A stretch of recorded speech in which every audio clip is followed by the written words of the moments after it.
한없는 사랑으로 저희들의 삶을 주관하시는 하나님 아버지, 지난 한 주간도 말씀 중심이 아닌 세상과 적당히 타협하며 살아왔음을 고백합니다. 아버지, 저희들의 악함을 용서하시고 성령님의 도우심으로 악을 멀리하는 담대한 삶을 살도록 인도하여 주옵소서. 우리의 구원을 이루신 십자가 보혈의 능력으로 정결케 하셔서 치유되고 회복되는 기쁨을 누리게 하옵소서. 주님의 지상 명령이신 땅 끝까지 복음을 전파하라는 사명을 감당케 하셔서 대한민국이 세계의 중심이 되는 놀라운 역사를 이루게 하옵소서. 기름 부어 세우신 목사님, 영적 능력을 더하셔서 전하는 말씀마다 저희들의 삶이 변화되고 새로워지게 하옵소서. 이 모든 말씀 예수님의 이름으로 기도드렸습니다. 아멘.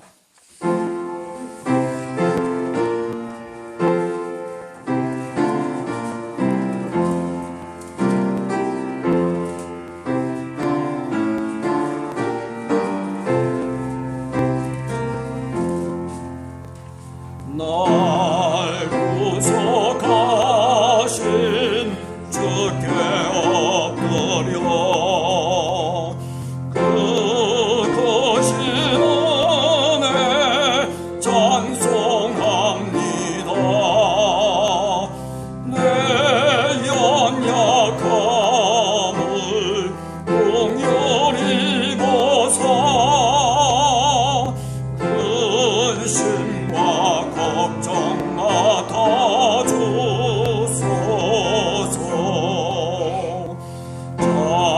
자비와 은혜 충만하신 주, 진리로 우리 다스리시네. 우리의 마음 방황할 때에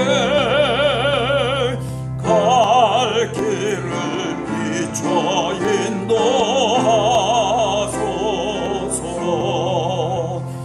주님은 우리 생명이시며 진리와 길이 되시나이다. 믿음과 소망 항상 주시사 섬기며 봉사하게 하소서.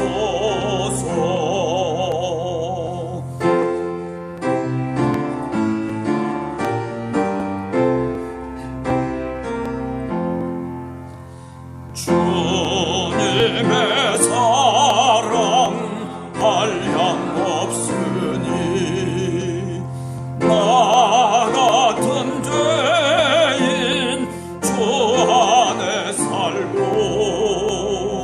내 안에 주님 항상 계시사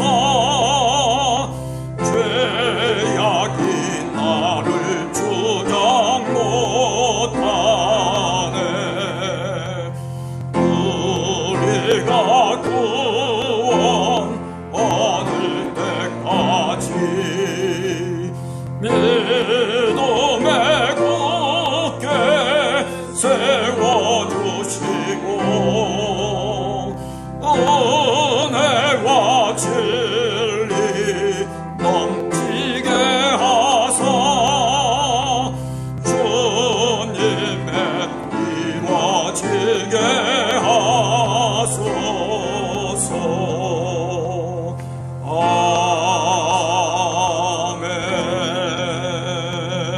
아멘.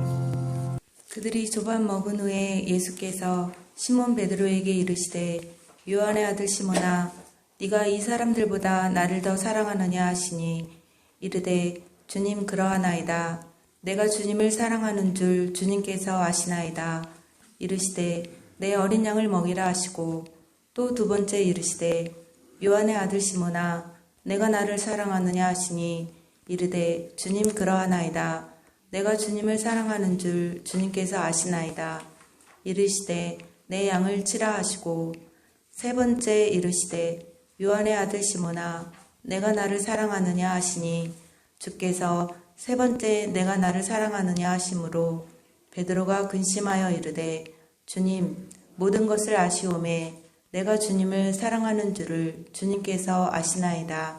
예수께서 이르시되 내 양을 먹이라. 아멘.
오늘 성경 말씀은 여러분들이 잘 아시는 너무나 유명한 말씀입니다.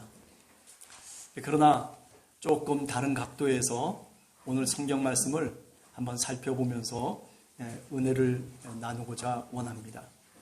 베드로가 지금까지 살아왔던 자신의 인생관을 여기서 바꾸고 있다. 저는 그렇게 생각합니다.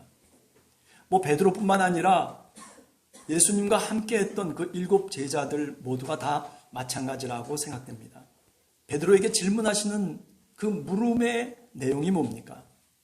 네가 다른 사람들보다 더 나를 사랑하느냐라고 하는 물음입니다.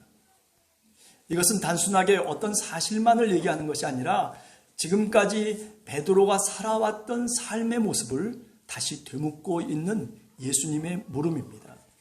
예수님의 제자들, 아니 오늘 우리가 살아가는 우리들의 삶의 세계관이 바로 이 말 그대로다라고 그렇게 생각을 해봅니다. 누구보다도 더라고 하는 세계관을 갖고 살아가는 겁니다. 경쟁을 앞세우고 보다 비교하면서 그 속에서 우열을 가르는 것입니다. 아니 그래야만 발전이 있다라고 그렇게 우리가 생각하면서 살아가는 것을 의미합니다. 진화론적인 사고방식을 통해서 우리가 우열을 구분하고 1, 2, 3, 4, 5등을 만들어서 살아갈 때 정말 사회가 발전하고 우리 인간이 발전해 나가는 것인가? 더 똑똑해져야 되고 더 잘 살아야 되고 더 부자가 돼야 되고 더 높아져야 되고, 아니 이것이 바로 베드로가 과거에 부활하신 그리스도를 만나기 전에 살았던 삶의 모습이었다라고 말씀드릴 수 있습니다. 비교의식을 통해서 내 스스로 나를 발견하는 그런 잘못된 방법을 택하게 된다라고 하는 말씀입니다. 행복하느냐 또는 보람되느냐 아니면 좌절이냐 능력이 있느냐 무능하냐라고 하는 것이 다 무엇을 통해서입니까? 비교라고 하는 것을 통해서 이루어지기 마련인 것입니다. 내 스스로 어떤 자존감을 갖는 것이 아니라 다른 사람과의 대조와 비교를 통해서 내가 뭔가 우월의식을 가질 때 비로소 자기 자존감이 생긴다라고 하는 거죠. 이것은 결국 뭐냐면은 능력 중심이고 그것은 바로 학습된 행복론입니다. 이 학습된 행복론이라고 하는 것은 결국 내가 중심이 되는 겁니다. 오늘 성경 말씀을 통해서 보면 베드로는 내가 중심이 되는 삶에서 이제 탈피하고 있습니다. 이제는 주님이 아신다라고 얘기합니다. 이제는 주님이 주어가 됩니다. 여러분, 부활하신 그리스도를 만난 이 베드로는 내가 아니라 주님이 주어가 된 삶으로 다시 변화되어졌다라고 하는 것을 오늘 성경 말씀은 우리들에게 분명하게 얘기하고 있습니다. 내가 중심이 되는 세계관이라고 하는 것은 주님 없이 출발하는 세계관입니다. 왼편에 그물을 내렸던 삶, 그것이 바로 베드로의 삶이었습니다. 아니 밤중 내내 힘을 쓰고 애를 썼지만은 결과적으로 아무 소득도 사실은 손에 잡히는 것이 없었던 베드로입니다. 여러분, 인생을 살아가는 데 있어서 방향이 그렇기 때문에 중요한 것입니다. 오른편에 그물을 내리라고 그렇게 말씀하고 있는 겁니다. 인생의 방향을 의미하는 것입니다. 여러분, 주님의 음성, 주님의 말씀이 바로 우리의 방향성이 되어야 되는 줄로 믿습니다. 내가 중심이 된 삶이라고 하는 것은 그렇기 때문에 쉼이 없는 삶을 계속 반복하기 마련인 것입니다. 내 소유를 늘리기 위해서 그것이 행복이고 그것이 내 정체성이기 때문에 그것이 내 자존감이기 때문에 쉼 없이 끝없이 그 일을 계속 반복해야만 되는 삶. 어쩌면 그것이 우리 인생의 삶의 모습일런지도 모르겠습니다. 그러나 오늘 성경을 통해서 주님이 우리들에게 말씀해 주시는 것은 그 쉼이 없는 삶에서 다시 주님의 말씀을 들으라는 것입니다. 인생의 방향을 왼쪽이 아니라 오른쪽으로 다시 그물을 내려보라고 그렇게 성경은 오늘 우리들에게 말씀하고 있는 것입니다. 주님의 제자들은 이제 경쟁 관계라고 하는 인생관을 청산했습니다. 이제 경쟁 속에서 살아가는 베드로가 아니라 이제 주님만을 바라보면서, 아니 내가 중심이 되어져서 살아가는 삶이 아니라 주님의 말씀에 의지해서 그물을 던지는 자신의 인생의 방향을 다시 정하고 있다라는 말씀입니다. 지금까지 경쟁과 비교와 그리고 남보다 우월한 더 나은 나를 추구하면서 살았던 우리들의 삶의 방향을 다시 이제 내려놓으라고 하신 말씀입니다. 그렇게 살다 보면 굉장히 많은 것들을 얻는 것 같지만은 그러나 사실 아무것도 나중에 보면 손에 잡히는 것이 없는 것이 바로 우리 인생입니다. 바라기는 이런 주님의 은혜가 우리 함께하는 교회 성도들의 삶 속에 넘쳐나기를 간절히 소원합니다. 두 번째 보면 주님이 알아주시면 됩니다. 15절과 16절과 17절 세 번에 걸쳐서 베드로가 뭐라고 계속 반복하면서 말하고 있냐면 주님께서 아시나이다. 주님께서 아시나이다. 그렇습니다. 과거의 베드로를 보면 그 베드로는 누가 알아주기를 원했던 사람이에요. 아니, 내가 나된 모습을 뭔가 다른 사람에게 그렇게 과시도 해보고 그리고 자랑도 해보고 뻐기기도 해볼 수 있었던 그런 베드로였습니다. 그래서 주님이 질문하면, 주님이 뭔가를 물으면 먼저 그저 어느 제자들보다도 먼저 앞에서 자기 자신을 주장했던 사람이 누구냐면 바로 베드로였습니다. 그러나 오늘 주님의 말씀 앞에 이제 베드로가 자신의 삶의 모습을 바뀌었습니다. 뭐라고 바꿉니까? 주님께서 아시나이다. 누가 알아주는 것, 그것을 이제 기준으로 삼지 아니하고 이제는 주님이 알아주시면 된다는 겁니다. 과거에는 누가 알아주기를 원하는 그런 마음으로 주님을 쫓아다녔습니다. 아니, 남들 앞에서 그렇게 얘기했습니다. 주장했습니다. 그리고 자신 있게 이야기하기도 했습니다. 어쩌면 그것은 그런 채 하는 신앙이었습니다. 그러다 보니까 신앙의 삶이 주님을 따라가는 삶이라고 하는 것이 무거운 짐으로 베드로에게 느껴져 왔습니다. 아니, 그 당시 바리새인들이 다 그렇게 신앙생활을 했습니다. 바리새적인 신앙이라고 하는 게 뭐겠습니까? 율법주의고 형식주의고 그리고 세속화된 신앙을 갖고서 살아가는 것을 의미합니다. 그런 채 하는 신앙입니다. 본질에 이르지 못하고 형식만 화려하게 꾸미고 있는 것이 바로 베드로의 신앙이었다는 겁니다. 주님이 물으실 때 주님을 위해서 죽겠습니다. 목숨이라도 내어놓겠습니다라고 그렇게 허황된 얘기를 했던 것입니다. 그러나 이제 과거의 그 베드로가 이제 자신의 마음과 뜻을 바꾸었습니다. 이제는 주님이 알아주면 된다라고 하는 그런 마음으로, 주님이 알아주기를 바라는 마음으로 마음이 바뀌어졌다라고 하는 것입니다. 이제는 형식적으로 주님을 대하는 것이 아니라 주님이 십자가의 길을 가든 주님이 어느 길을 가든 그저 따라가는 채만 하는 것이 아니라 이제는 진실한 마음과 뜻을 다해서 주님을 대하고 주님을 따라가려고 하는 마음으로 바뀌어진 것입니다. 다른 사람들과 비교해서 우열의 가름을 통해서 자기를 얘기하고 있는 베드로가 이제는 아닙니다. 뭡니까? 주님 앞에서 호란되어 하나님 앞에서 살아가는 삶으로 베드로는 마음을 바꾼 것입니다. 누가 알아주지 않아도 상관없다는 것입니다.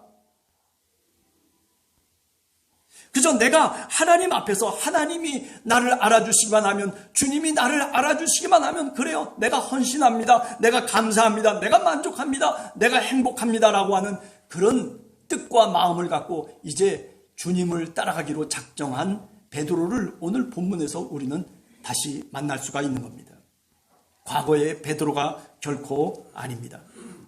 주님 앞에서 누가 뭐래도 주님이 내 삶의 기준이 되고 주님의 음성이 내 삶의 분명한 기준이 되어서 그래서 주님이 알아주시기만 하면 된다는 겁니다. 여러분, 이런 삶을 살다 보면 감사의 삶이 되고 보람된 삶이 되고 그리고 이런 삶은 결국 알찬 삶의 열매를 맺기 마련입니다.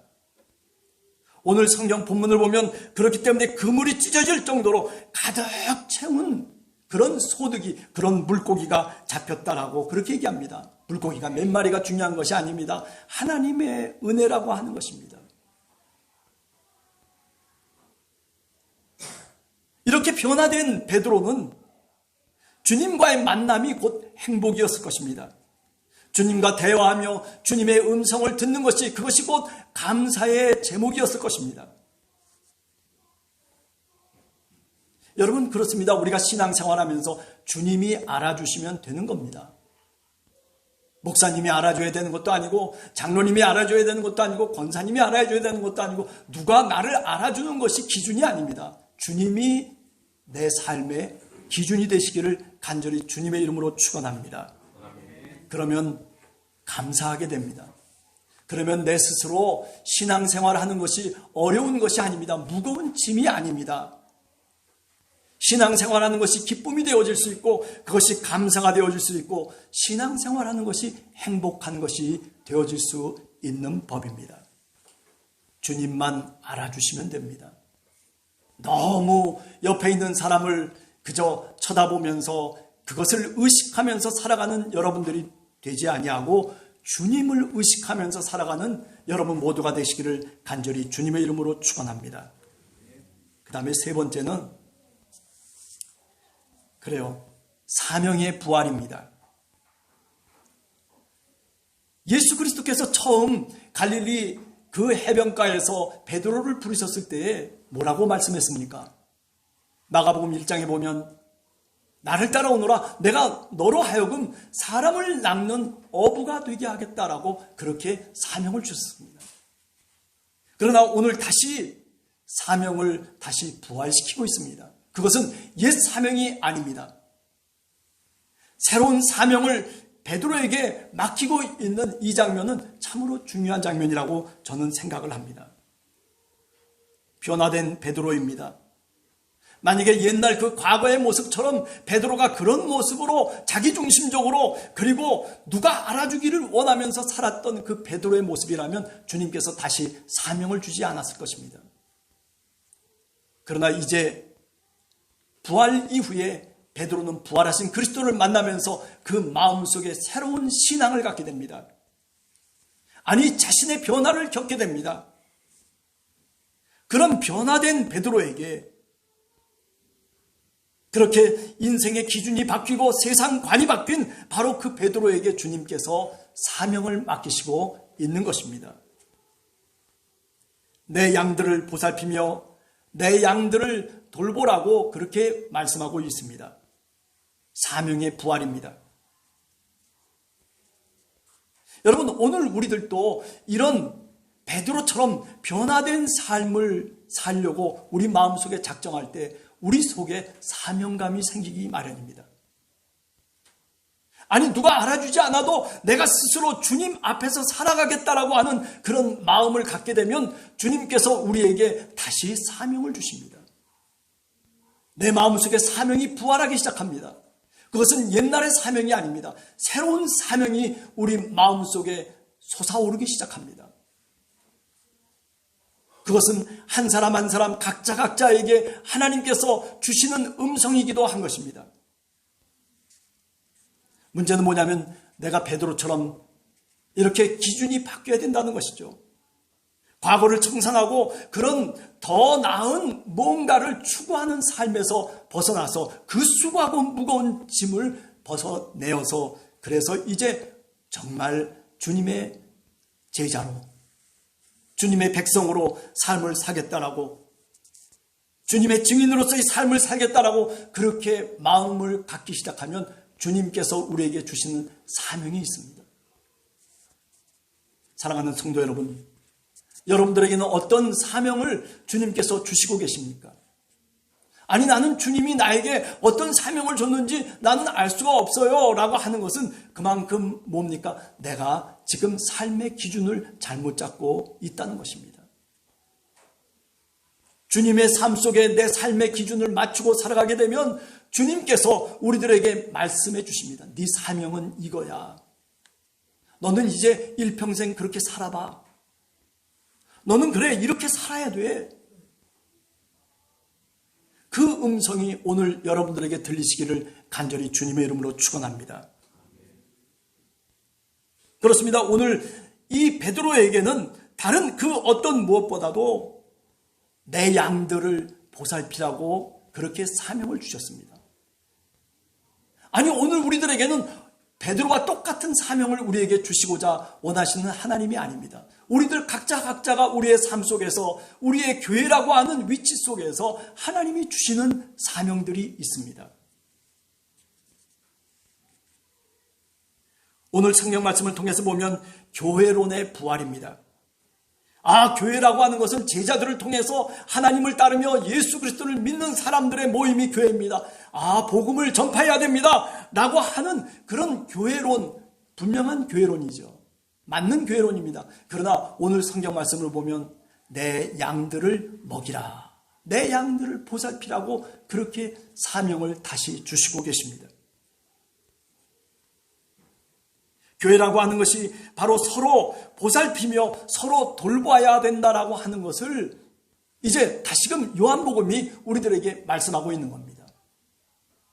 누가 옆에 힘들어하는 사람이 있으면은 그러면 말 한마디라도 내가 그를 돌볼 줄 알아야 됩니다. 요새 어떻게 지내세요? 힘드시죠? 제가 기도하겠습니다. 성령이 하시는 일은 바로 그렇게 그 일로부터 시작되고 있는 것입니다. 교회라고 하는 것은 어떤 거대한 제도와 그리고 거대한 구조 속에서 움직여 나가는 것이 아닙니다. 교회는 이렇게 서로 보살피고 서로 돌보는 데서부터 출발하는 겁니다. 요새 어떠세요? 여러분 한번 그렇게 물어보시기 바랍니다.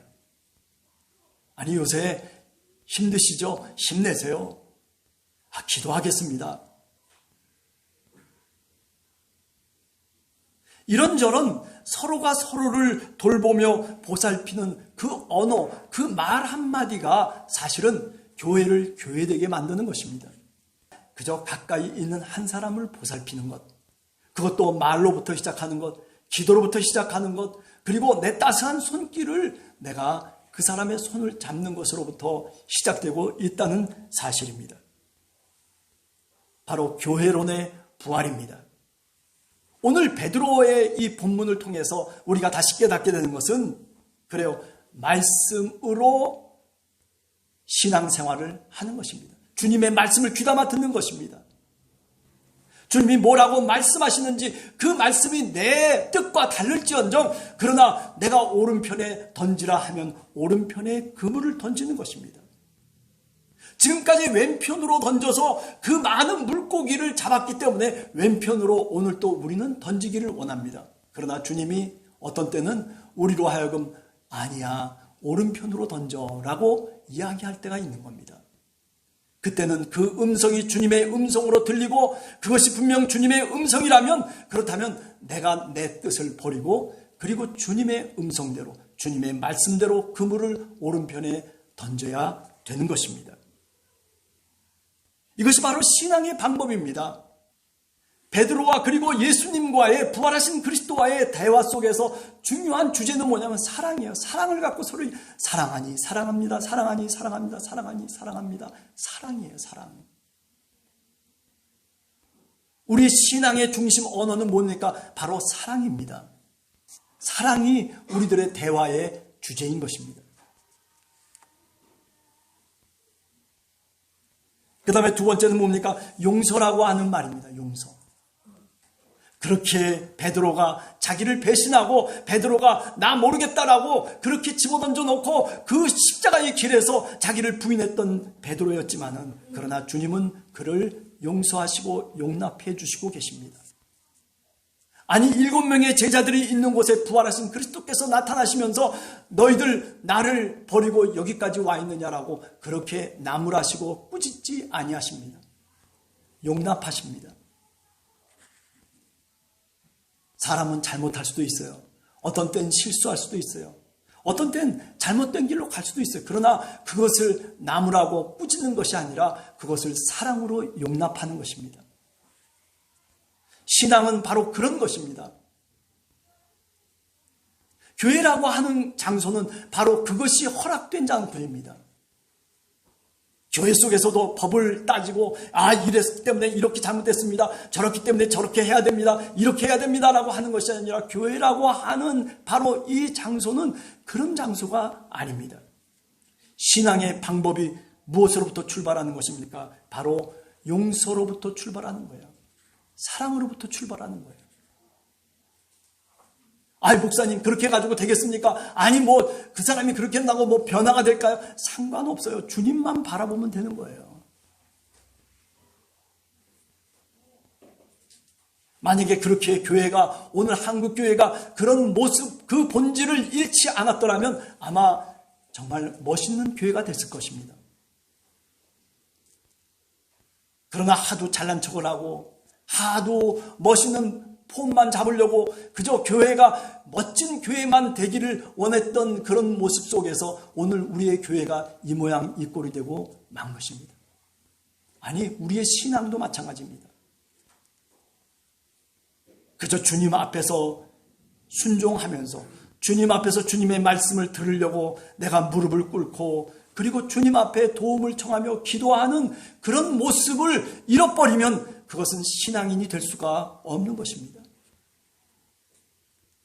시간이 지나면 지날수록 다시 제 마음속에 깨달아지는 것은 뭐냐면은 그래요. 무릎을 꿇고 기도하는 것입니다. 언제 어느 때나 내가 무릎을 꿇고 주님의 도움을 구하는 것입니다. 자랑할 필요가 없어요. 폼 잡아야 얼마나 폼을 잡겠어요. 그럴듯하게 내가 내세워봐야 그게 대단한 것이겠어요. 참 마음으로 주님 앞에 정직한 마음으로 내가 주님의 도움을 청하며 죄인인 것을 인정하며 무릎을 꿇을 때 그럴 때 비로소 주님이 우리들에게 다시금 사명을 주시고 다시금 은혜를 주시고 그 속에서 우리가 감사와 행복을 느끼고 만족을 느끼는 것 그것이 신앙의 본질적인 출발점입니다. 여러분들 모두 한 주간을 사시면서 이런 베드로와 같은 변화된 모습으로 변화된 신앙인으로 주님의 은혜와 주님의 축복을 받는 우리 함께하는 교회 성도들 모두가 되기를 간절히 주님의 이름으로 축원합니다. 같이 기도하겠습니다.